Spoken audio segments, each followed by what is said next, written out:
दो ऑन करना था। एक मिनट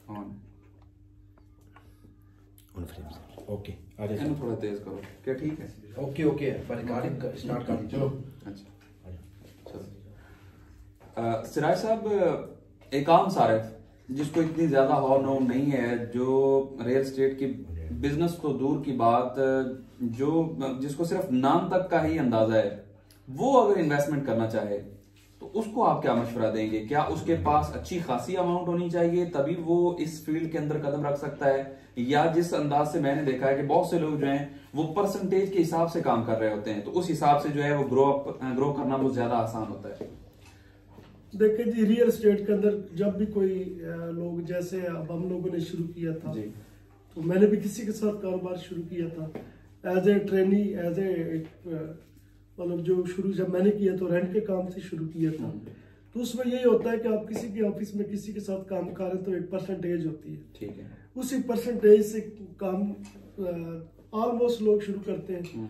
अगर हाँ जिसके पास पैसे हैं तो वो पैसे वाला बंदा अगर किसी के साथ ऑलरेडी काम कर रहा हो तो उसको पता हो कि यार मैं इसको भी कमीशन दे रहा हूँ, ये मुझे इन्वेस्टमेंट देता है, मेरे पैसे बचते हैं, उसमें परसेंटेज भी प्रॉफिट में ले जाता है, तो मैं अपना कर लूँ, तो वो तो एक अलग चीज है। हाँ, एक जो न्यू कमर है जैसे मैं हूँ, मेरे पास पैसे भी नहीं है, या कोई भी XYZ है जो मतलब वेल एजुकेटेड तो है मगर उसके पास पैसे नहीं है, तो वो क्या करेगा? वो कोई ना कोई किसी न किसी की सपोर्ट तो लेगा नहीं। ठीक है, वो जैसे मैं अपना बता रहा था, वो इसी तरह कोई मेरे पास काम करता है, वो किसी और के पास काम करता है, तो ये भी एक फैक्ट्री की तरह ही है कि जब आप किसी जगह जाते हैं कोई काम सीखने, जिस तरह यूनिवर्सिटी में हम पढ़ने जाते हैं तो ये स्टेप बाय स्टेप आपको डिग्री भी मिलती है, 4-5 साल बाद भी मिलती है। ये फील्ड इतनी आसान नहीं है जितनी हम लोग समझते हैं। हमारी फील्ड के अंदर बहुत मुश्किलात है।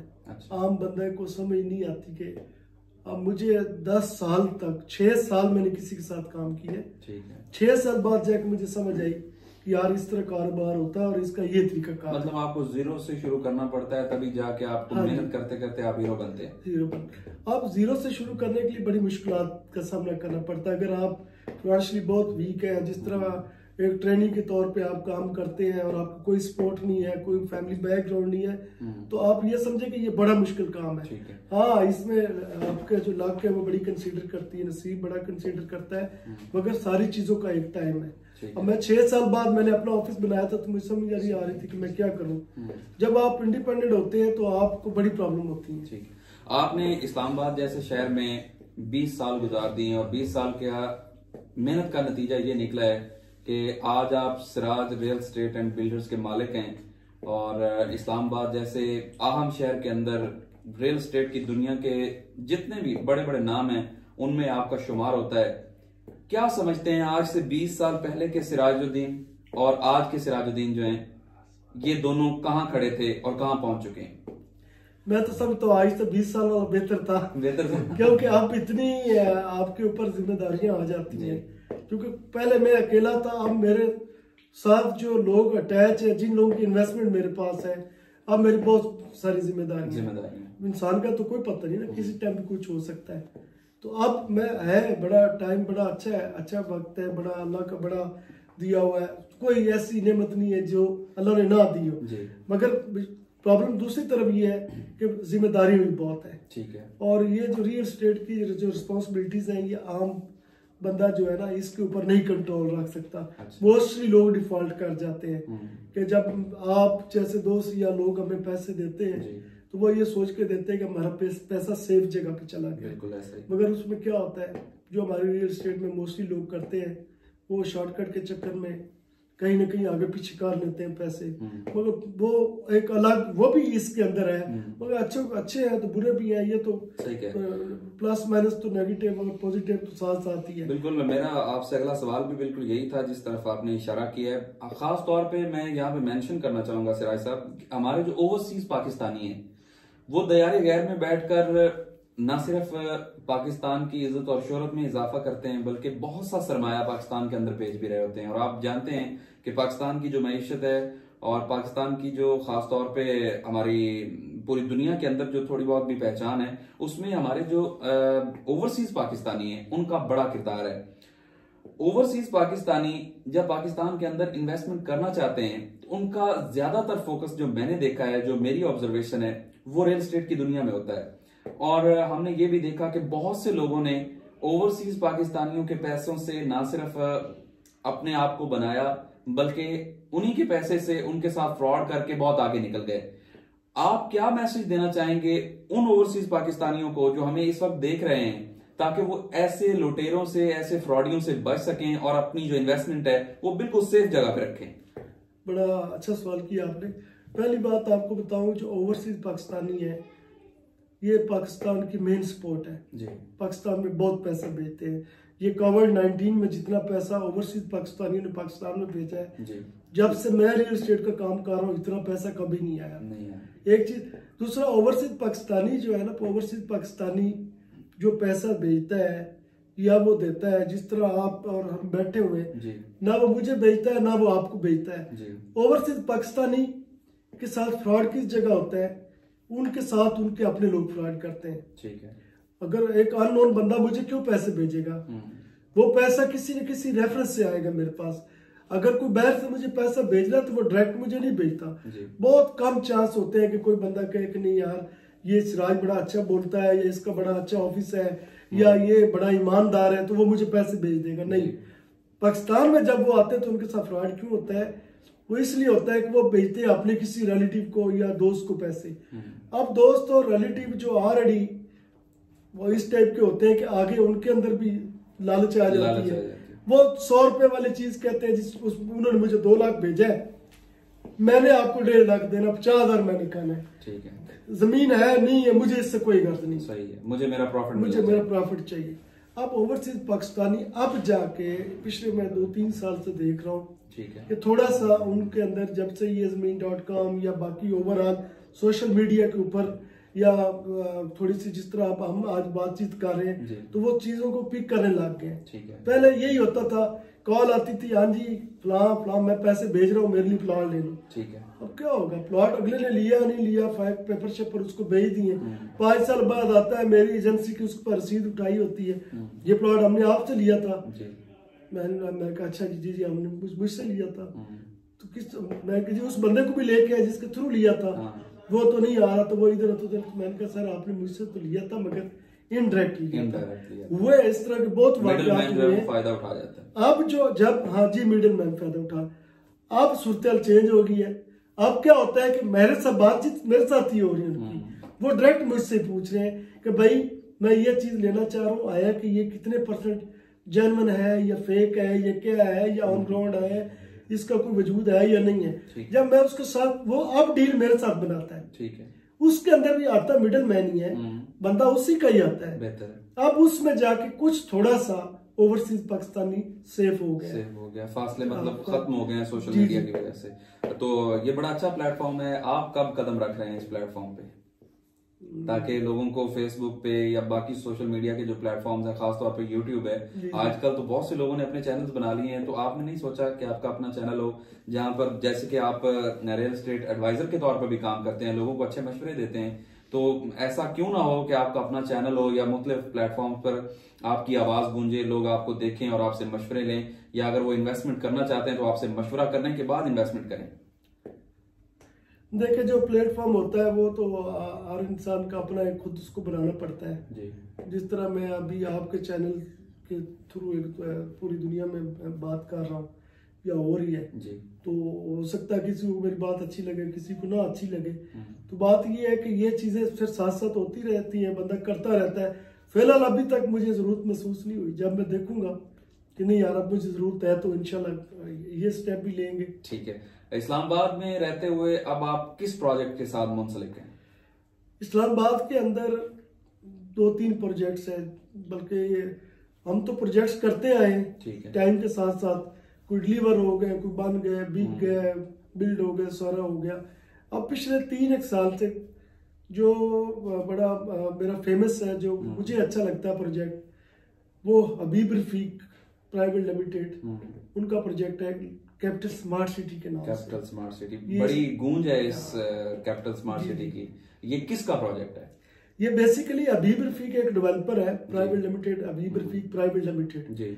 ये वो प्रोजेक्ट डेवलपर है जो पिछले 30-35 साल से 40 साल से, जब से मेरे ख्याल 20 साल से मैं भी जानता हूँ, तो ये बैरिया के साथ काम कर रहा था। ठीक है।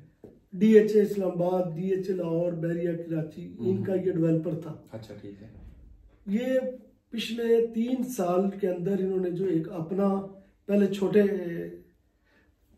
सिटी के अंदर, जिस तरह मुल्तान के अंदर इन्होंने एक शुरू किया रॉयल ऑर्चर्ड के नाम से, फिर साहिवाल में किया, मिंटगुमरी जो है इसमें रॉयल ऑर्चर्ड के नाम से, फिर सरगोदा के अंदर शुरू किया हुआ है। अब ये मेगा प्रोजेक्ट है जो एशिया में तीसरा बड़ा प्रोजेक्ट बनने जा रहा है। अच्छा। ये स्मार्ट फीचर्स के साथ है। ठीक है। ये इसका बहुत कम लोगों को पता है कि स्मार्ट फीचर्स क्या है, ये क्या कोई नई चीज आ रही है या कोई इस तरह का है। ये बहुत बड़ा प्रोजेक्ट है। ये रावलपिंडी इस्लामाबाद के अंदर ही है। बेसिकली ये इस्लामाबाद में आता है या रावलपिंडी में आता है? जितनी इनको लैंड चाहिए थी इस्लामाबाद में, इतनी तो लैंड नहीं थी। लैंड नहीं, ठीक। मगर अब कितनी लैंड पर मुश्तमिल है वैसे? ये 80,000 कनाल के ऊपर है। 80,000 कनाल? 80,000 कनाल के ऊपर। बहुत बड़ा प्रोजेक्ट है। अच्छा। ये जो बनाने जा रहे हैं, हम लोग तो विजिट करवाने जाते हैं, हमें खुद भी कोई नहीं समझ आती। अच्छा। अंदर जाके भूल जाता है यार मैं किधर आ गया। एक नई दुनिया है, बड़ा वसी बना रहे हैं। अंदर जाते हैं तो बड़ा दिल खुश होता है देख के। ठीक है। इनके पास NOC जो है ना वो RDA का है, रावलपिंडी डेवलपमेंट अथॉरिटी का। मगर तो ये फिर हम ये कह सकते हैं कि ये पिंडी में आता है। देखिए पिंडी में तो बैरिया टाउन भी आता है, DHA भी आता है। अब DHA भी हम DHA इस्लामाबाद DHA कहते हैं। ठीक है। अब जो हमारा एयरपोर्ट है वो फतेह जंग की लैंड में आता है, मगर उसको हम न्यू इस्लामाबाद एयरपोर्ट कहते हैं। ठीक है। वैसे तो जुड़वा शहर है, ये तफरीक वैसे खत्म हो जाती है। तो अगर 80,000 कनाल पर मुश्तमिल है तो फिर एयरपोर्ट से कितनी दूर हुआ है? इसका जो प्लस पॉइंट यही है कि ये है तो रावलपिंडी के अंदर है, मगर ये है इस्लामाबाद एयरपोर्ट से। आप कहीं से भी घूम घाम के है तो आपको एयरपोर्ट से capital smart city total 15 minute की ड्राइव पे है। अगर आप बाई रोड कहीं से भी पाकिस्तान में फिर के आ रहे हैं तो कैपिटल स्मार्ट सिटी के लिए आप सिग्नल फ्री आ रहे हैं, क्योंकि इनकी जो 2 मेन एग्जिट बन रही है वो लाहौर मोटरवे के ऊपर बन रही है। इनकी मेन एक्सेस जो है वो लाहौर मोटरवे पे है। एयरपोर्ट से हार्डली 5 किलोमीटर पहले या 10 किलोमीटर पहले जो है इनकी पहली एग्जिट आ रही है। जो सेकंड वाली है वो 15-10 किलोमीटर फिर आगे चली जाती है। अच्छा। और बहुत खूबसूरत जगह पे आ रहा है। और मतलब आपने कहीं भी जाना है तो आपने जहाज पे जाना है या आपने कहीं भी बाई रोड जाना है, ये टोटली आपको मोटरवेज के ऊपर ये सारा लिंक होता है। पीछे रावलपिंडी के लिए सदर जाना है तो पीछे एक रोड है जो लिंक रोड, मेन रोड उनकी, वहां से हार्डली 15-18 किलोमीटर रावलपिंडी सदर है, जो मेन सदर GHQ है वो 18 किलोमीटर। अच्छा, 80,000 कनाल आपने बताया इसका टोटल रकबा, लेकिन नाम इसका रखा गया है कैपिटल स्मार्ट सिटी। ये तो खुला तजाद नजर नहीं आता कि एक इतने बड़े रकबे पर मुश्तमिल एक सिटी बनाई जा रही है और उसका नाम रखा जा रहा है कैपिटल स्मार्ट सिटी। तो इसको थोड़ा सा एलैबोरेट करें। देखिए जो कैपिटल स्मार्ट सिटी है, कैपिटल जो आपको पता ही है हमारा फेडरल, हमारा कैपिटल का नाम इस्लामाबाद है, तो इन्होंने कैपिटल स्मार्ट, अब कैपिटल भी एक ही कैपिटल है वो इस्लामाबाद है, और स्मार्ट भी यही पहला स्मार्ट पाकिस्तान में बनने जा रहा है। तो इसलिए जो स्मार्ट इन्होंने नाम दिया, ये बड़ा इन्होंने सोच समझ के, इतनी सारी चीजें इस स्मार्ट के अंदर आती हैं। देखे हम एक आम आदमी को देखते हैं तो कहते हैं यार ये बड़ा मोटा है, तो ये है तो वो है। तो एक बंदे को हम सर से पांव तक देखते हैं तो कहते हैं यार बड़ा स्मार्ट है। इसी तरह इसके अंदर जो फीचर्स है ना वो बड़े स्मार्ट, फ्लेक्सिबिलिटी बहुत ज्यादा है इसके अंदर। जो ये बनाने जा रहे हैं, अब एक रोड उनकी बननी है वो 11 किलोमीटर की रोड है जी, 400 फुट चौड़ी रोड है वो। उस 400 फुट के अंदर आपकी BRT, जिस तरह हमारी इस्लामाबाद के अंदर ट्रेन चल रही है, आपकी लेफ्ट राइट के ऊपर 4-4 रोडें हैं। उसके अंदर आपकी मोटरसाइकिल की रोड, साइकिल की रोड, आपके पैदल चलने वाली रोड जो टोटली फुटपाथ है वो ग्रास की है।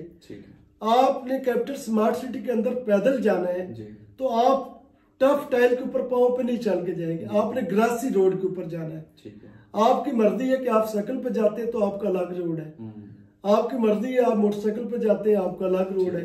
मतलब जिस तरह जो चीज आप सोच रहे हैं ना तो वो आपको मिल रही है, वही मिल रही है। और ओवरऑल जो है उसकी जितनी सर्विसेज होती है घरों के अंदर या एक बाहर हमारी जरूरत की होती है, डस्टबिन लगी होती है, कोई भी चीज होती है आप जो सोचते हैं वो सारी इनकी जितनी, अब जो हमारी PTCL हो गया, इलेक्ट्रिसिटी हो गया, सीवरेज हो गया, इस तरह की बहुत सारी चीजें हैं जो ओवरऑल आप इस्लामाबाद में को थोड़ा सा छोड़ के कहीं कराची इधर उधर जाए, ट्रांसफार्मर पता नहीं क्या क्या, सीवरेज ढक्कन पे जो गटर उबल रहे होते हैं, ड्रेनिंग का कोई सिस्टम नहीं है, कोई कुछ नहीं है।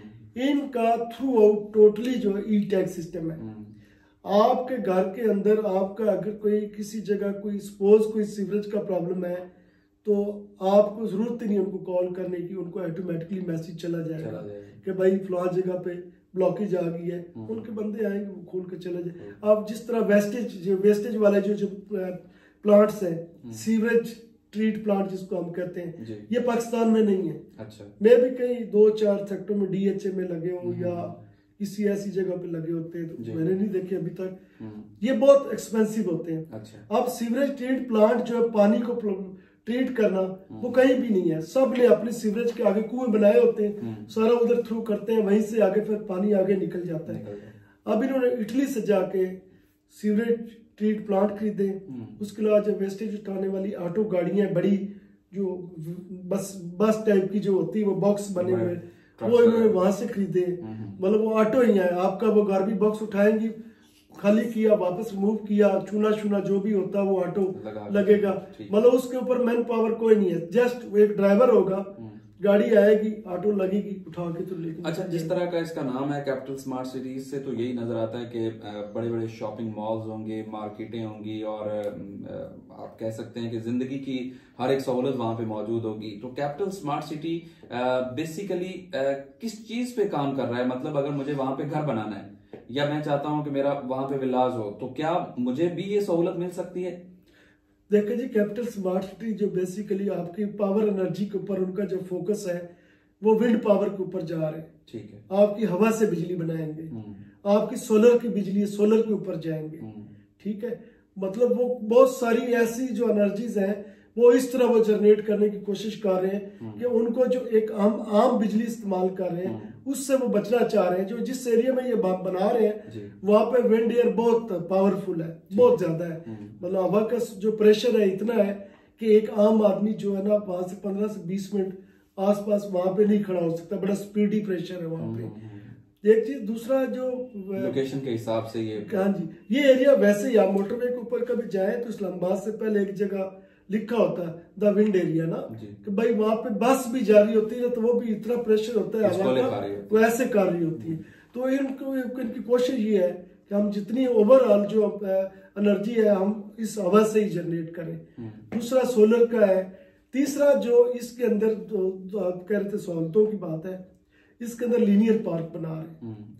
लीनियर पार्क वो पार्क है कि जिसके अंदर आपको दुनिया की हर चीज मिलेगी। ठीक है। आप जिम करने चले जाएं, आप साइकिलिंग करने चले जाएं, आप नहाने चले जाएं, ओपन मतलब मीन्स के ये है कि फ्री ऑफ कॉस्ट है। कोई उसके ऊपर जिस तरह आज तो हर जगह पे जाए तो 10 रुपए साइकिल की पर्ची भी लगी है, वो कोई चीज नहीं है।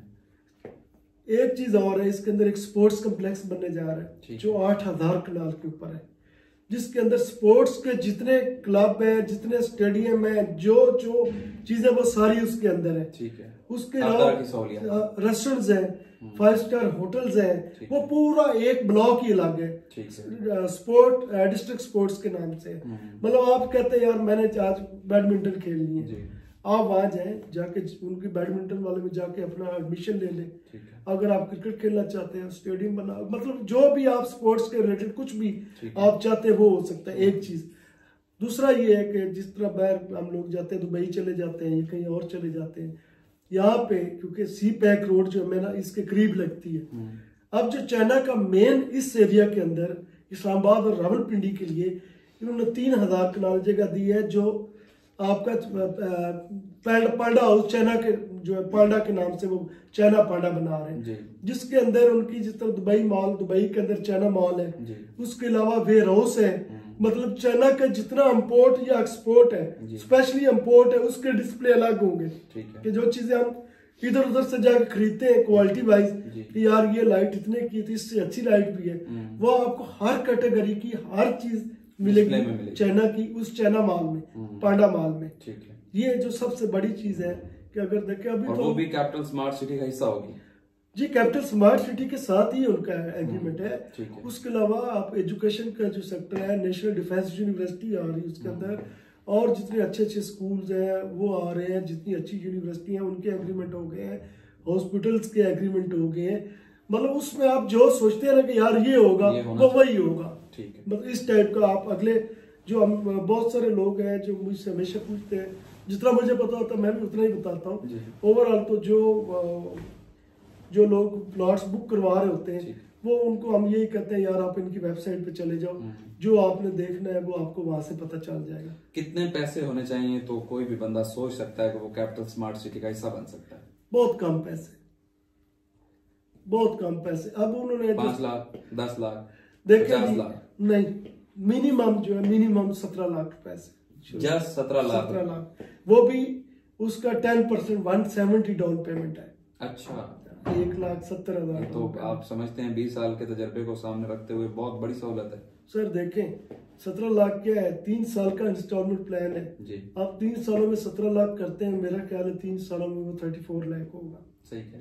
मैं हमेशा अपने दोस्तों को भी कहता हूँ, जिस जगह बैठे यहाँ भी अपने दोस्तों को मैंने कहा, लास्ट टाइम लाहौर का जो इनका स्मार्ट वाला आया तो मैंने अपने एक दोस्त को कहा, मैंने कहा प्लॉट बुक करवा लो, पैसे भी पड़े होते, बोरियां भरी हैं पैसों की, नहीं। लोग क्यों नहीं एतमाद करते? जो पै दर पे धोखे होते हैं, लोगों के पैसे डूब जाते हैं, इन्वेस्टमेंट जो है करोड़ों रुपए की होती है, लेकिन वो अच्छी नीयत के साथ लगाते हैं लेकिन पैसे डूब जाते हैं। ये एक डर है, खौफ है कि इतना शानदार और पुरतायुश किस्म का प्रोजेक्ट है लेकिन लोग उस तरह से राग़िब नहीं हो रहे। क्या समझते हैं आप? देखिए ज्यादा मोस्टली लोग जो बहुत ज्यादा क्लेवर होते हैं ना वो इस चीज की तरफ नहीं आते। ठीक। जो मुझे इज्जत देते हैं, जो मुझ पर डिपेंड करते हैं ना, तो वो अल्हम्दुलिल्लाह मेरे साथ जो काम कर रहे हैं वो सब खुश है। बाकी होता है कोई लोग, उनकी अपनी सोच होती है, कोई कुछ करता है कोई कुछ करता है, मगर जो मेरे साथ मेरे दोस्त काम कर रहे हैं अल्हम्दुलिल्लाह वो सारे खुश हैं।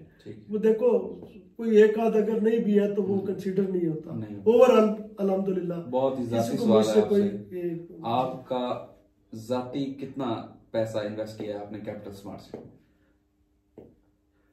मैंने अपने लिए एक घर बुक करवाया हुआ है। अच्छा। 1,10,00,000 का है। ठीक है। उसका मेरे ख्याल में मैंने 20% दिया, 22 लाख रुपया। इसके अलावा हम अपने लिए कुछ चीज रोकते नहीं है, आज ली कल बेच दी, ट्रेडिंग करते हैं। ठीक है। ट्रेडिंग वाला बंदा कभी भी अपने लिए कुछ नहीं सोचता, मुझे कल उस विला की ऑफर आएगी तो मैं वो भी कल बेच दूंगा। ठीक है। बात ये है कि काम इसी सेक्टर का कर रहे हैं, तो इसके अंदर ये है कि अगर मैं कितना कुछ अपने लिए ले लूंगा। टाइम काफ़ी हो गया है और हमारा इंटरव्यू काफ़ी लंबा हो रहा है। आखिर में मैं चाहूँगा, मैं आपसे, हमारे जो नाजरीन हमें देख रहे हैं, पूरी दुनिया के नाजरीन हमें देखते हैं और कोई लिमिट नहीं होती कि पाकिस्तान से देख रहे हैं, इंडिया से देख रहे हैं, अफगानिस्तान से या कहीं भी दुनिया के किसी भी कोने से, हमारे देखने वाले नाजरीन के लिए क्या पैगाम होगा आपका कि पाकिस्तान में वो नाजरीन जो हमें पाकिस्तान से देख रहे हैं या वो नाजरीन जो बैरून मुल्क से हमें बैठे हुए देख रहे हैं, क्या कैपिटल स्मार्ट सिटी उनकी उम्मीदों का महवर हो सकता है? उनको इन्वेस्टमेंट करनी चाहिए या नहीं? देखिए मलिक साहब, इस चीज की गारंटी है ऊपर अल्लाह है, हम तो अपनी गारंटी दे रहे हैं, अपनी तरफ से दे रहे हैं कि जो भी बंदा कैपिटल स्मार्ट सिटी में इन्वेस्टमेंट करता है वो किसी के थ्रू ही करे जी। वो करे जो उसका शेड्यूल है, वो कोई भी प्लॉट लेता है, घर लेता है, विला लेता है, कमर्शियल लेता है, उसको कम से कम 2 साल कंटिन्यू रखे। ठीक है। 2 साल उसका इंस्टॉलमेंट प्लान पूरा करे। ठीक है। 3 साल का होता है, 2 साल तक उसको खुद ही कॉलें आनी शुरू हो जाएंगी कि सर आपने घर बुक करवाया था, आपने बेचना है, आपने प्लॉट लिया था, आपने बेचना है। देखिए ये मेरे और आपकी हद तक नहीं है जी। पूरी दुनिया इस टाइम कैपिटल स्मार्ट सिटी को देखती है, सुनती है। उनकी अपनी लास्ट टाइम जो मीडिया कैंपेन थी इतनी स्ट्रांग थी कि पूरी दुनिया ने देखा है जी। मगर फिर भी मैं जो हमें देख रहे हैं उनको यही कहूंगा कि कोई भी काम कैपिटल स्मार्ट सिटी के साथ डायरेक्ट बुकिंग में ना जाए। ओवरसीज पाकिस्तानियों को फिर प्रॉब्लम होती है, वो वहां से पैसे भेज देते हैं, रिसीविंग जो होती है वो कॉल करते हैं, कभी कोई कॉल मिलती है तो इनके समटाइम थोड़ा मुश्किल होता है। वो अपने कंसल्टेंट के थ्रू ही बुकिंग करवाएं। कैपिटल स्मार्ट सिटी में जरूर प्लॉट लें, मगर थ्रू अपने कंसल्टेंट लें, ताकि जो उनके लिए एक सहूलत है, अथराइज डीलर है कैपिटल स्मार्ट सिटी के, उसी सर्विस को अवेल करें, ना कि वो डायरेक्ट प्लॉट बुक करें। फिर डायरेक्ट प्लॉट बुक करने में उनको प्रॉब्लम होती है क्योंकि इतने सारे बंदों को कैपिटल स्मार्ट सिटी की टीम डायरेक्ट टाइम नहीं दे सकती। तो आप पेमेंट तो भेज देते हैं, आगे उसकी रिसीविंग लेना, फॉर्म लेना, 100 काम और होते हैं आगे। ठीक है। उन सारी चीजों को करने के लिए फिर जो 2, 4 या 10 बंदे जो सिलेक्टिव बैठे हैं फोन पे वो नहीं कर सकते। ठीक है। इसलिए उनके अथराइज डीलर हैं, उन अथराइज डीलर के थ्रू ही जो करना है करें। नुकसान इसमें इंशाल्लाह कोई नहीं होगा। कम से कम 2 साल इस शेड्यूल को कंटिन्यू रखें तो ठीक है। Being a real estate advisor, कोई ऐसी बात जो आप बताना जरूरी समझते हो हमारे देखने वाले नाजरीन के लिए? ये बताऊंगा, जो भी आप अपने लिए खरीदते हैं जी, पाकिस्तान के अंदर, वो कोशिश करें कि उसका एनओसी लाजमी चेक करें। ठीक है। अगर कोई आप ओपन लैंड लेते हैं तो ओपन लैंड को फिजिकली जाके जरूर देखें ठीक है। कि भाई इस जगह का क्या स्टेटस है। अपने महकमा माल से चेक कर लें। ठीक है। अपना जो भी है, जो प्रॉपर बंदा है। ओपन लैंड के अंदर बहुत सारे प्रॉब्लम है, इन चीजों अंधा पे इत्मीनान ना करें। अंधा इत्मीनान ना करें। जो हमारे जिन सेक्टर का हम लोग काम कर रहे हैं उसमें भी उनका राइट है कि सबसे पहले एनओसी होता है, नो ऑब्जेक्शन सर्टिफिकेट। ये नो ऑब्जेक्शन सर्टिफिकेट 2-3 लफ्जों का नाम है, मगर इसके पीछे 11 और एनओसी होते हैं। 12 एनओसी का ये एक एनओसी है। तो जिस बंदे ने जो प्लॉट लेना है पहले अपनी पूरी तस्दीक करे, उसको वेरीफाई कर ले कि इनके पास एनओसी है। जब एनओसी है तो मींस लैंड भी है, डेवलपर भी है, ऑनर भी है, सारा कुछ है। आजकल गवर्नमेंट वैसे एनओसी नहीं देती, प्रॉपर सारी अपनी इन्वेस्टिगेशन करते हैं, प्रॉपर जमीन प्लाज करते हैं। 35% लैंड जो गवर्नमेंट अपने पास रखती है। मतलब पहले ये होता था कि लोग टीवी मीडिया पे बिल बोर्ड आगे पीछे कंपेन अपनी चला देते थे, एनओसी नहीं होता था। अब थोड़ा सा चेंज है। अब जो भी एनओसी के बगैर कोई कंपेन करता है उसकी उसी टाइम किसी टीवी चैनल के थ्रू करते हैं तो वो टीवी चैनल ब्लैक कर देते हैं, ब्लॉक कर देते हैं उसको कि विदाउट एनओसी आप किस तरह इसके मिजाज नहीं है। तो लिहाजा आप ये कि जो भी ले उसकी तस्दीक जरूर कर लें। ये एक बेहतर तरीका है। अदरवाइज अगर किसी के कहने पे लेते हैं तो फिर उसका जिम्मेदार वो है, खुद ही है। ठीक है। ये चीज सिराजुद्दीन, बहुत अच्छा लगा आपसे बात करके, बड़ी मुफीद बातें आपने की। इंशाल्लाह आज का ये इंटरव्यू जो है हमारे नाजरीन को बहुत ज्यादा पसंद आएगा और हमारी ये कोशिश होगी कि इस इंटरव्यू के बाद हमारे नाजरीन के जो भी सवालात होंगे वो हम सिराजुद्दीन तक जरूर पहुंचाएंगे और उनसे उनके जवाबात भी लेंगे और कोशिश ये करेंगे कि इससे जो अगला इंटरव्यू हो वो नेक्स्ट फेज के हवाले से करें और लोगों को जो मुश्किलात आती हैं, जो सवालात आते हैं, फिर वो हम इनके सामने रखेंगे और कोशिश करेंगे कि उनके तसल्ली बख्श जवाबात हमें मिल सकें। उम्मीद करते हैं कि आज का हमारा ये प्रोग्राम जो है वो आपको पसंद आएगा। इसी तरह से और इसी नौइयत के अट्रैक्टिव इंटरव्यूज लेकर हम इंशाल्लाह आपके सामने हाजिर होते रहेंगे। अपना बहुत सा ख्याल रखिएगा। अपने होस्ट ताहिर रशीद कलिया को इजाजत दीजिए। अपना बहुत सा ख्याल रखिए। अल्लाह निगहबान।